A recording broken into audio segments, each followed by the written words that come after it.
One piece मांगा chapter 1056 का title है क्रॉस गिल्ड। इस चैप्टर का टाइटल क्रॉस गिल्ड इस वजह से है क्योंकि हमको इस चैप्टर में पता चला है कि बगी ने एक नए ऑर्गेनाइजेशन का शुरुआत किया है जिसका नाम है क्रॉस गिल्ड। इस चैप्टर के जरिए से हम लोग जमा डबल सिक्स के कवर स्टोरी का कंटिन्यूएशन होते हुए देख रहे हैं, जहां पर इस चैप्टर के कवर पेज पे हमको ओवन और काताकुरी दिखाई दे रहे हैं। उन लोग अटैक कर रहे हैं या कन्फ्रंट कर रहे हैं जमा डबल सिक्स के मेंबर्स को। अब हमने प्रीवियस के कवर पेज पे देखा था कि रेजू का नजर गिरा था सीजर क्लाउन के ऊपर। सीजर क्लाउन अभी तक होल के आइलैंड के ऊपर है, तो मुझे पता नहीं है कि सीजर क्लाउन का क्या हुआ क्योंकि इस कवर पेज पे हमको सीजर क्लाउन दिखाई नहीं दे रहा है। पर मैं बहुत ज्यादा खुश था काताकुरी को देख के। काताकुरी का इन्वॉल्वमेंट हो चुका है यहाँ पर, तो मुझे पता नहीं है कि कैसे जमा डबल सिक्स के मेंबर्स एस्केप करेंगे इस पूरे सिचुएशन से। इस चैप्टर की शुरुआत होता है फ्लॉ कैपिटल से, जहां पर हम देख रहे हैं शिनोबू दोनों लोग ज़ॉम्बी की तरह बन गए हैं। उन लोग स्केलेटन बन गए हैं क्योंकि जब उन लोगों ने कन्फ्रंट किया था या स्कैबर्ड्स ने कन्फ्रंट किया था ग्रीन बुल को, तब ग्रीन बुल ने राइजो और शिनोबू के न्यूट्रिएंट्स को एब्जॉर्ब कर लिया था। इस वजह से उन लोग बहुत ही बुरे स्टेट में हमको दिखाई दे रहे हैं यहाँ पर। इस पूरे सीन में किनेमॉन अपोलोजाइज कर रहा था दूसरे स्कैबर्ड मेंबर्स को क्योंकि किनेमॉन नहीं था जब फाइट कर रहे थे स्कैबर्ड्स के मेंबर ग्रीन बुल के अगेंस्ट, तो इस वजह से वो अपोलोजाइज कर रहा था यहाँ पर। और हमको यहाँ पर पता भी चलता है कि किनेमॉन कहाँ पर था। किनेमॉन एक्चुअल में ओकुबोरे टाउन में था जहाँ पर उसकी वाइफ है जो है ओत्सुरु, और वो अपने वाइफ को मिलने के लिए गया था। हमने देखा था जब स्ट्राइड पायरेट सेलिब्रेट कर रहे थे तब हमने किनेमॉन और ओत्सुरु को देखा था साथ में। तो किनेमॉन यहाँ पर बहुत ही ज्यादा खुश है कि वो फाइनली अपने वाइफ के साथ मिल पाया है इतने डिफिकल्टीज के बाद। पर मैं कभी कभी सोचता हूँ पर्सनली कि किनेमॉन कैसे जिंदा है अब तक, पर at the end of the day everything panned out pretty well, so I am cool with it. यहाँ से हम लोग ट्रांजिशन करके जाते हैं एक डिफरेंट सीन में जहाँ पर नकामोमोशी और इनोराशी कैरेट को एक सेपरेट रूम में बुला के उन लोग अपना विल सौंपते हैं कैरेट में, जो बेसिकली था कि कैरेट लीड करे जो को। कैरेट ऑब्वियसली इस डिसीजन को लेके बहुत ज्यादा सरप्राइज थी, पर नकामोशी और इनोराशी का मानना है कि उन लोग वानो कुनी में ही रहेंगे क्योंकि उन लोग मोमोनोस्के को प्रोटेक्ट करना चाहते हैं। और क्योंकि कैरेट ने एडवेंचर किया है स्ट्राइड पायरेट्स के साथ, तो कैरेट इस एक्सपीरियंस की वजह से और भी ज्यादा डिपेंडेबल बन चुकी है। इस वजह से नकामोशी और इनोराशी नई जनरेशन को लीडरशिप का रोल सौंपना चाहते हैं। अब जिस रूम में ये पूरा कॉन्वर्सेशन हो रहा था उसमें सब सारे मिंग्स के प्रोमिनेंट मेंबर्स थे, तो यहाँ पर हमको थ्री मस्किटियर्स दिखाई देते हैं और बाद में वांडा भी दिखाई देती है। थ्री मस्किटियर्स अपना सपोर्ट दे रहे थे कैरेट को, और वांडा बोलती है कि पेड्रो का विल तेरे में है या तेरे जरिए से वो लिव ऑन करता है। तो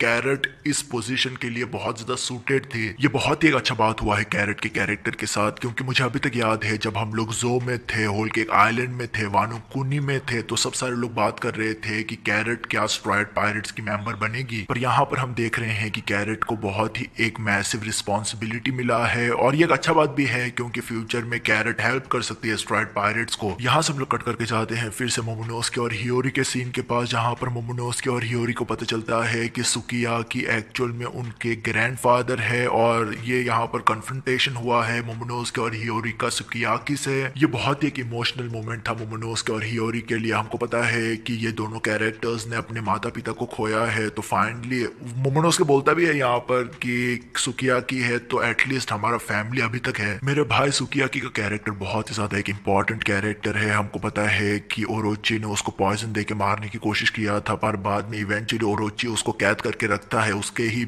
सीक्रेट बेसमेंट में। सुकियाकी के जरिए से ही हमको रोड पोनिग्लिफ और प्लूटोन के बारे में पता चलता है, जो बहुत ही क्रूशल पीस ऑफ इंफॉर्मेशन था। और अभी तक हमको पता नहीं है कि सुकियाकी किसके लिए इंतजार कर रहा था, क्योंकि उसने हमको प्रीवियसली बताया था कि वो एक इंडिविजुअल का इंतजार कर रहा है। अभी तक हमको पता नहीं है कि वो इंडिविजुअल कौन है। प्लस सुकियाकी अपना फैमिली नॉलेज पास डाउन कर सकता है मोमोनोस्के में कि कैसे पोनिग्लिफ को रीड किया जा सकता है वगैरह वगैरह। और यहाँ पर सुकियाकी बोलता भी है कि वो इसके बाद एक साधारण जिंदगी बिताना चाहता है आम लोगों में। अब सुकियाकी के प्रेजेंस के बारे में, उसके ट्रू आइडेंटिटी के बारे में कई सारे रिटेनर्स को पता था। ये एक ओल्ड न्यूज है क्योंकि हमको प्रीवियस चैप्टर में इसका मेंशन दिखाई दिया था, पर मेरे भाई किनेमॉन को थोड़ा भी अंदाजा नहीं था कि हितेत्सु ही किनेमॉन है। किनेमॉन का एक्सप्रेशन बहुत ज्यादा फनी था। ये मुझे बहुत ज्यादा याद दिलाता है जब रेड का शुरुआत हुआ था तब किनेमॉन का बेसिकली चूतियापा हुआ था, तब भी वो बहुत ज्यादा क्लूलेस था। तो यहाँ पर भी वो बहुत ज्यादा क्लूलेस था। ठीक है, यहाँ से हम लोग शिफ्ट करके जाते हैं स्ट्राइड पायरेट्स के पास, जहाँ पर रॉबिन सब सारे स्ट्राइड पायरेट के मेंबर्स को बताती है कि प्लूटोन एक्चुअल में वानो कुनी कंट्री में ही है। फ्रैंकी का रिएक्शन बहुत ज्यादा कूल था। यहाँ पर रॉबिन लूफी को पूछती है कि क्या तुझे प्लूटोन चाहिए। लूफी बोलता है कि मेरे को नहीं चाहिए प्लूटोन। रॉबिन ने ये रिस्पॉन्स एक्सपेक्ट किया था लूफी से, पर रॉबिन बहुत ज्यादा क्यूरियस है कि ओडन क्या करना चाहता था प्लूटोन के साथ। इस पूरे कॉन्वर्सेशन के बीच में शिनोबू और तामा का इन्वॉल्वमेंट होता है, जहां पर हमको एक यंग शिनोबू दिखाई देती है और उसका कहना है कि वो इस स्टेट में ग्रीन बुल के फाइट की वजह से आ पाई है। हमने देखा था कि वो बहुत ही ज्यादा एक जॉम्बी की तरह लग रही थी और अभी वो बहुत ही ज्यादा यंग दिखाई दे रही है। ये मुझे बहुत ज्यादा याद दिलाया प्लांट्स के बारे में। तूने देखा रहेगा कि प्लांट्स का जो लीफ रहता है वो जब येलो हो जाता है तो वो ऑटोमेटिकली टूट जाता है और इवेंचुअली बाद में वहां से ही एक नया लीफ आता है। तो कुछ उस तरीके का ही सीन मेरे को शिनोबू के साथ होते हुए दिखाई दे रहा है। मुझे पता नहीं एग्जैक्टली शिनोबू के साथ ये क्या हुआ है, पर वो बहुत ज्यादा क्रेजी है। तामा यहाँ पर लूफी को बताती है कि वो शिनोबू की अपेरेंटिस बन चुकी है, जिसका मतलब है कि वो शिनोबू के गाइडेंस में ट्रेनिंग करने वाली है। और वो यहाँ पर लूफी को ये भी बताती है कि वो जब स्ट्रांग बन जाएगी तब वो स्ट्रॉयड पायरेट को ज्वाइन करेगी, ऐसा कुछ बताती है वो। तो एक तरीके से हम लोग इस चैप्टर में दो नए जो प्लॉजिबल कैंडिडेट थे या मेंबर्स थे जो ज्वाइन कर सकते थे स्ट्रॉयड पायरेट्स को, उन लोगों के एप्लीकेशन को रिजेक्ट किया है। ठीक है, अब जब स्ट्रॉयड पायरेट्स के बीच में कॉन्वर्सेशन चल रहा था प्लूटोन को लेके, तो इस पूरे कॉन्वर्सेशन को काराबू सुन लेता है बहुत ही स्नीकी तरीके से। ये काराबू ने दूसरी बार बहुत ही क्रूशल इंफॉर्मेशन को हासिल किया है। हमको पता है कि फिशमैन आइलैंड में उसको पता चल गया था कि शिराहोशी एक्चुअल में पोसाइडन है। तो यहाँ पर हम देख रहे हैं कि काराबू मेंशन करता है कि वो इस इंफॉर्मेशन को किसी को बताने वाला है। मुझको पता नहीं एग्जैक्टली वो कौन है, मे बी वो ब्लैक बियर्ड हो सकता है, वैसा हो सकता है, वो एंटायरली पॉसिबल है। पर जिस तरीके से काराबू की कैरेक्टर को हैंडल कर रहा है ओडा, मैं सरप्राइज नहीं रहूंगा अगर काराबू को तीसरे भी एंशिएंट वेपन के बारे में पता चल जाता है फ्यूचर में। ठीक है, यहाँ से हम लोग इस चैप्टर में थोड़े दिन जंप करते हैं फ्यूचर में और हम देख रहे हैं कि वानो कुनी रिकवर कर रहा है, मोमोनोस्के लीड कर रहा है वानो कुनी कंट्री को। पर मोमोनोस्के को बहुत ही जल्द पता चल जाता है कि स्ट्रॉ हेड पायरेट्स नहीं है फ्लावर कैपिटल में और उन लोग वानो कुनी को छोड़ के जाने की तैयारी कर रहे हैं। अब straw head pirates flower capital से निकलते वक्त उन लोग सब सारे लोगों को बता के जाते हैं, जैसे कि हियोरी को उन लोग बताते हैं, बाद में उन लोग कई सारे रिटेनर्स को बताते हैं कि उन लोग जा रहे हैं। सिर्फ उन लोग मोमोनोस्के और किनेमोन को नहीं बताते हैं कि उन लोग जा रहे हैं। यहाँ से हम लोग ट्रांजिशन करके जाते हैं इस चैप्टर के फाइनल सेगमेंट में जो हो रहा है तोकागे पोर्ट पे, जो उडोन डिस्ट्रिक्ट में लोकेटेड है। यहाँ पर हम देख रहे हैं कि लूफी, लॉ और किड तीनों लोग आर्ग्यू कर रहे हैं आपस में। इन तीनों के बीच में आर्ग्यूमेंट इस बेसिस पे था कि कौन किस डायरेक्शन में जाने वाला है, क्योंकि तीनों लोग एक ही दिन में डिपार्ट करने वाले हैं वानो कुनी को। तो तीनों के पास एक लॉग पोस्ट था जो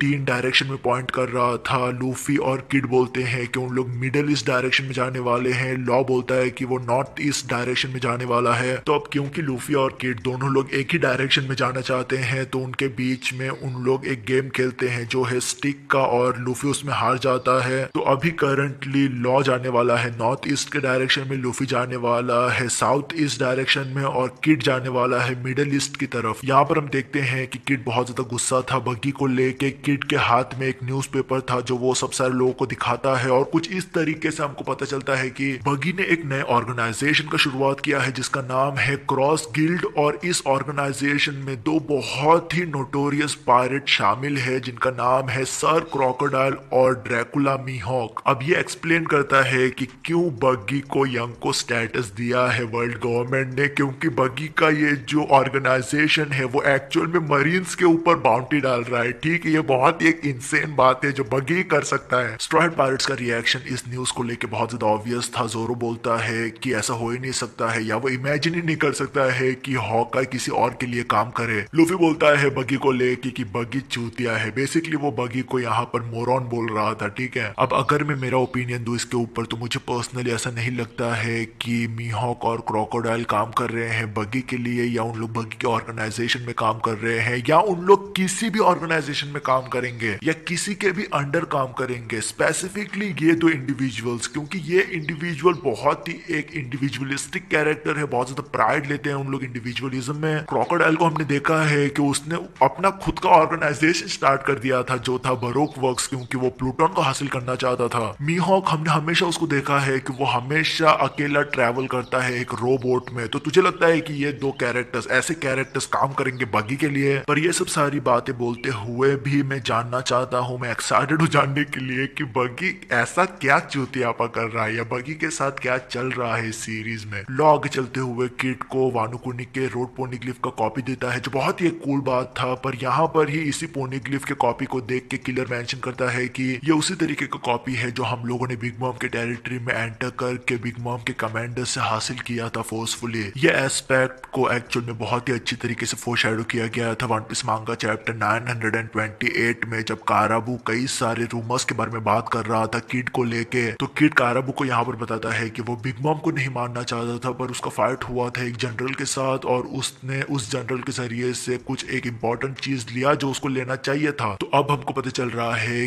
कि किड ने बिग मॉम के टेरिटरी से पोनीग्लिफ का कॉपी लिया है, और बिग मॉम के टेरिटरी से कितने लोगों ने पोनीग्लिफ का कॉपी लिया है। रॉजर को हमने देखा है कॉपी लेते हुए, लूफी ने कॉपी लिया, अभी किड कॉपी लेके गया है। तो क्या चल रहा है किसको पता। किड और किलर के बीच में जब कॉन्वर्सेशन चल रहा था तब किलर किड को बताता है कि हमको उस बंदे को लेके बहुत ज्यादा सीरियस होना पड़ेगा अब। तो किड उसके रिस्पॉन्स में बोलता है कि you want go after the man marked by flames but we have got no leads. तो यहाँ पर किड एक इंडिविजुअल के बारे में बात कर रहा है जिसके बॉडी के ऊपर फ्लेम्स का स्कार है। अब हम लोग इसको लेके कई सारे डिफरेंट डायरेक्शन में जा सकते हैं। हम लोग बोल सकते हैं कि मे बी किड साबो के बारे में बात कर रहा है, मे बी वो आओकी जी के बारे में बात कर रहा है। पर मैं जब इस चैप्टर का लाइव रिएक्शन कर रहा था तब उसके कमेंट सेक्शन में एक बंदे ने बोला मुझे कि मे बी किड बात कर रहा है शीकी के बारे में। ये एस्पेक्ट, ये जो पॉसिबिलिटी है कि मे बी किड यहाँ पर शीकी के बारे में बात कर रहा है, वो मुझे बहुत ज्यादा प्लॉजिबल लगता है। और उसका रीजन है कि हम जब भी बात करते हैं मॉन्स्टर ट्रियो के बारे में वर्स्ट जनरेशन को लेके, तो हम लोग ज्यादातर लूफी को इक्वेट करते हैं गोल्डी रॉजर के साथ, लॉ को इक्वेट करते हैं व्हाइट बियर्ड के साथ, और